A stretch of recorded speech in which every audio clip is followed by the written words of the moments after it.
So this is such a great comment about being addicted to self-help, but what really lies under that. And I will say for the record, like, I was told by a therapist that I was addicted to self-help. Later that same day, I was told by my agent that I was really good at taking feedback. And I was like, I know, it's kind of a problem.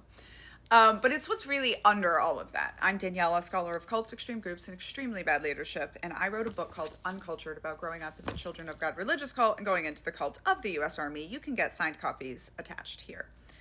Okay, so what I realize, like a lot of us cult babies are addicted to self-help because we were not raised with unconditional love. We were raised with you're always supposed to be bettering yourselves. That's what cults do. And cults, in fact, use what's called a purity requirement, not just schmexual purity, but any version of a black and white, I don't put X in my body, in my mind, in my soul, in my children, in my house, near me, anything, right? And the reason cults love a purity requirement, being super skinny works good, because it keeps you constantly striving.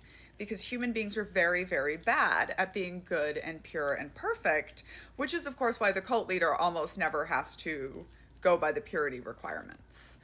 But that being said, being addicted to self-help is all about feeling superior, right? It's all about what cults promise you is finding the way to live your life that is better than everyone else.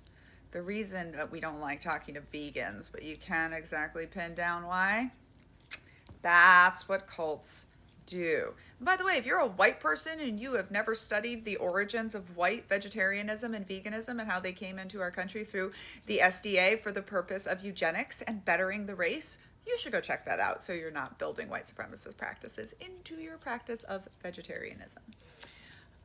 People freak out every time I say that, so I love to say that. Fearing the Black Body by Dr. Sabrina Strings is a great place to start off learning about it. There's a whole chapter on Dr. John Kellogg and the SDA. Anyway, about this, the comment said, my friend's narcissist ex wrote a book about being addicted to self-help groups. He was actually just avoiding domestic responsibility and feeding his ego and self-importance. Yes. And I think a lot of times we go cult hopping until we actually can be honest enough with ourselves that it is about searching for superiority. And there's a very interesting point in my book that many people tried to cut out of it, but I was like, no, this is important. Where someone says to me, Daniella, get the F over yourself. You're not as different as you think you are.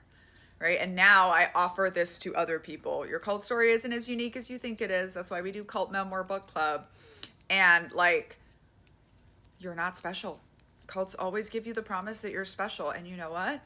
You are not special. You're not more worthy than anyone else on earth. You don't have the way of living life better than anyone else on earth. One of my favorite anti-cult inoculation statements, mantras, is there are many valid ways to live a life. You are just another little ant in this world, just like the rest of us.